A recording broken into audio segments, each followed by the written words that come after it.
Hello guys, this is Kathy with Kincaid Special Creations. Welcome to our latest edition in our fall series, DIY #1 Scarecrows. I am currently going to be working on a project with a couple of old scarecrows that I have found in the storage. I just felt like they needed a little bit of a refresh. They needed to be updated and cleaned up, and they have a little bit of dust on them where they was in the building. Here, I'm going to take the little tumbling tower blocks and make me a little stand like I did on the scarecrows in the other marshmallow thing. So, just put them together 3 at a time. Stack them on top of each other, alternate of each other, so that you can have a little base. Make sure you put enough glue on it to keep them good and sturdy. But this is basically the same thing I've been doing for the other ones, just a different idea. I'm going to take the little girl. She had a big old long stake in her where she is stuck in the ground or in a flower pot. I cut that down. Currently, I'm trying to figure out how to make her set up. She won't take a nap on me. That's just an interesting concept, but that's what I felt like she wanted to do. She's been walking with that pumpkin all day, and she just wanted a nap. So I cut me a little piece of a dowel rod down. Now I'm going to glue it back behind her, put it underneath her hair so we can keep her upright. And then I'm going to turn her around here, and I'm going to get her all ready, cut off some of that little, I'll glue her little legs down so they'll stay in place. And then I'm going to cut the bottoms of her little straw feet off because they were just way too big. She could walk on the bottom of her stuff. And then I think I'm going to do the same thing with her little hands because I'm going to put that pumpkin, have her holding that pumpkin. She's sitting and resting halfway between the pumpkin patch and the house, her and her brothers. So we're going to put the little pumpkin, she's going to be holding a little pumpkin.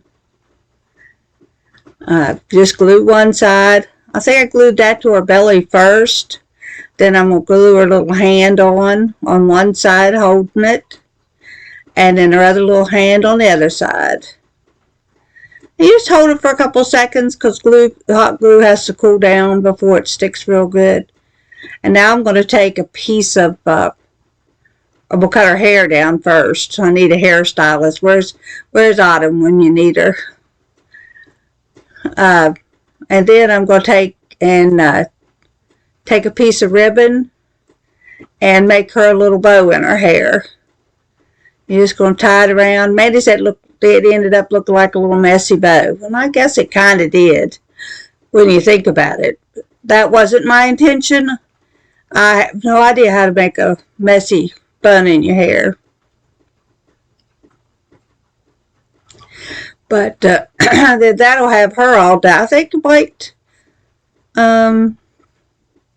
dovetailed the ends of the little ribbon so that, you've seen me do that 100 times. Just gives it like a little indentation in the ribbon. You just fold it over and cut from the folded end to the open end. And I wanted to glue it down a little bit so it'd stay in place. And there she is. Isn't she pretty? Now we got the fella. I had him all done before I remembered I hadn't videoed him. So I'm going to cut his little feet down, his little hands down, and put his little pumpkin on. So that's what I'm thinking about right now, is just cutting those hands down. I don't know why they make them so scraggly. I guess it's just the way that the scarecrows are designed. And there, of course, is Jinx. He's always out to visit me in the craft room. Wonder he don't get his little butt on the hot glue gun. So far, I haven't seen him do that. Right here, in cutting his hair down, I think I ended up cutting a little bit too much. Seeing his bow tie was out of place, so I put a little hot glue on it. Then I find a little piece of that hair and have to hot glue it back on because he's kind of bald in one spot. So that takes care of that little tidbit. Then when I get all that done, I'm going to take his, see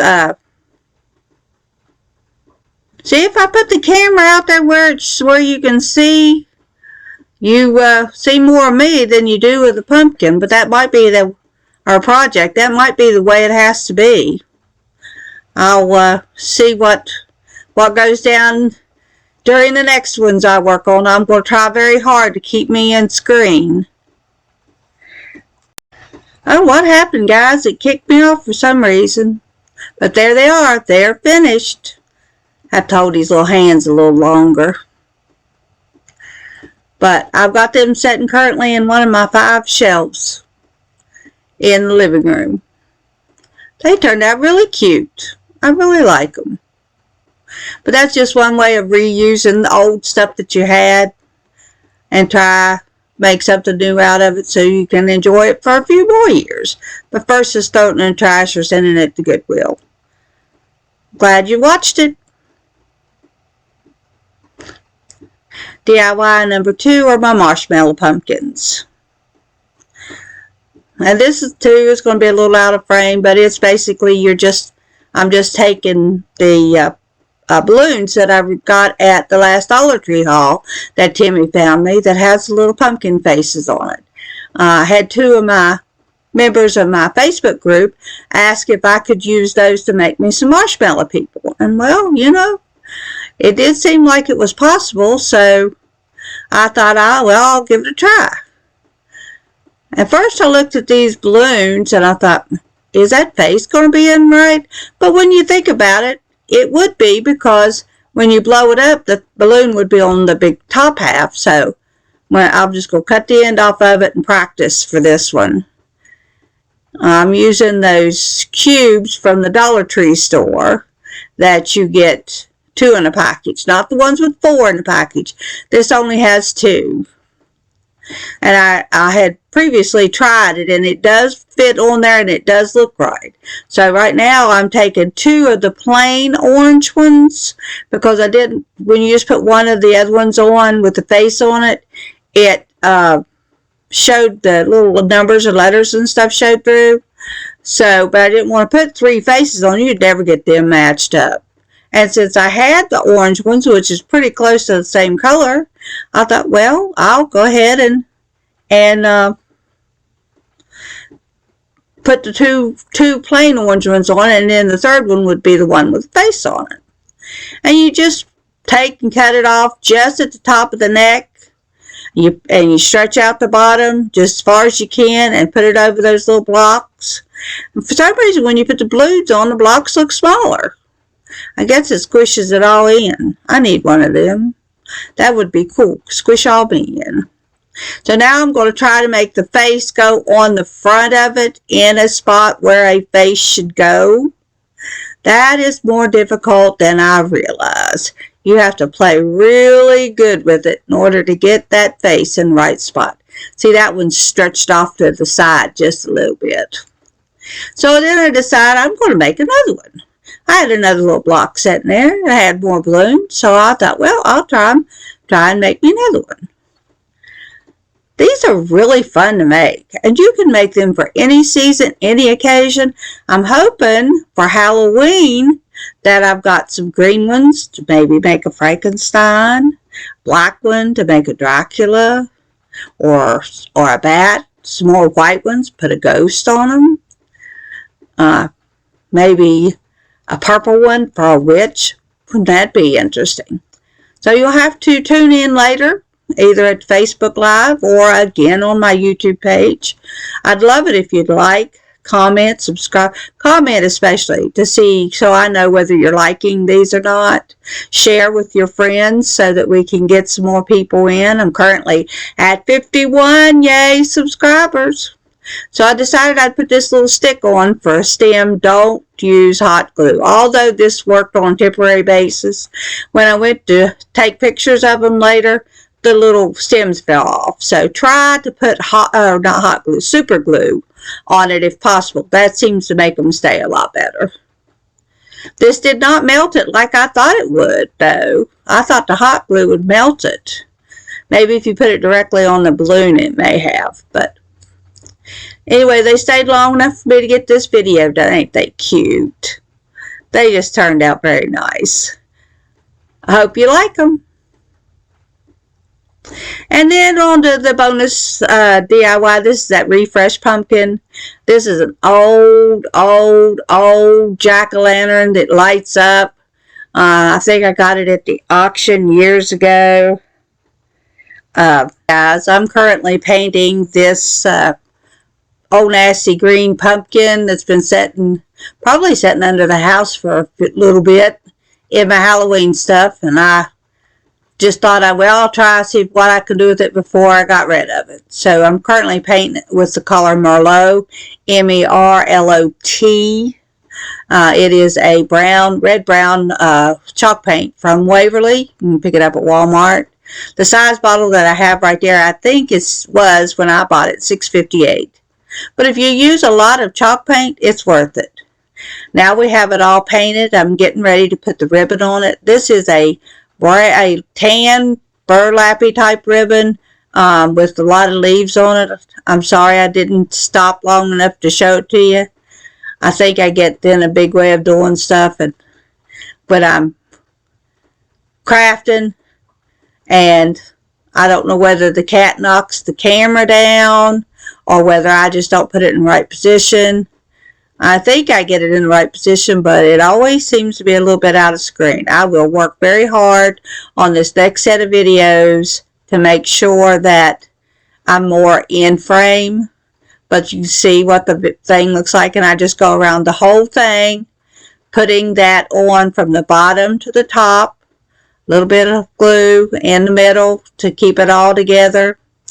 Now that it's all done, I went ahead and put a jute twine stem on it, peduncle, whatever they call it.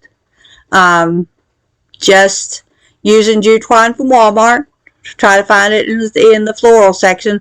Seems to be a little cheaper than in the craft section, but now I'm going to take, and the bottom of it is real nasty green. So I found me something that's the same size to use as a template on this piece of felt to cut it out. Originally, I tried using that little stick to make the indentations around it so I could cut it out. That didn't go to work. I don't know why I thought it would. But anyway, you live and you learn. So as soon as I pick it up, I realized, no, find you a pencil. Pencil will work on it better. So that's what I do. I find the pencil and draw it out. And then it's going to be the perfect size for the bottom of that to cover up all those pieces of ribbon. I could have brought the ribbon on down, but it would have made it not set correctly. So that's why I opted to bring it down as far as I did and then cover up all the bottoms of it with this piece of felt. Piece of felt I had in my stash. I can't tell you how long I've had this stuff. It's hard for me to decipher.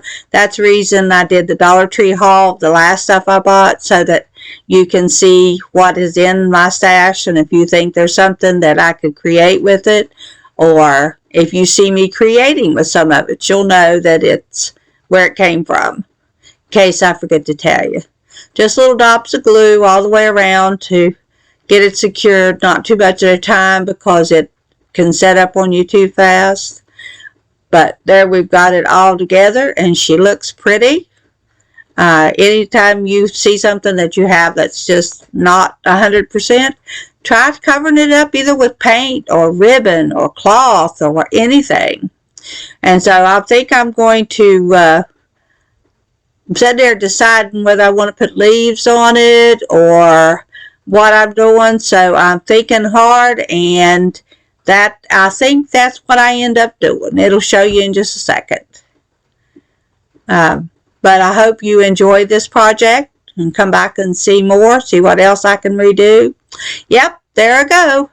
I've already put the leaves on. Twine bow, you just wrap it around your finger 2 or 3 times and tie it in the middle with the knot. And then I'm going to take one of those. This is a little bit bigger sunflower than what I used on the Scarecrow. So I got it at Dollar Tree too. They had the small ones and the large ones. But there she is, all nice, finished, pretty. I'm going to set her in the shelf in the dining room in my house on one of those white shelves. Hopefully I can fix it up to where I can plug her in. I'm glad you all stopped by. Come back and see me. And enjoy the rest of your day. And hope to see you have a good time. Thanks for watching. And stay tuned for pictures. They're on their way.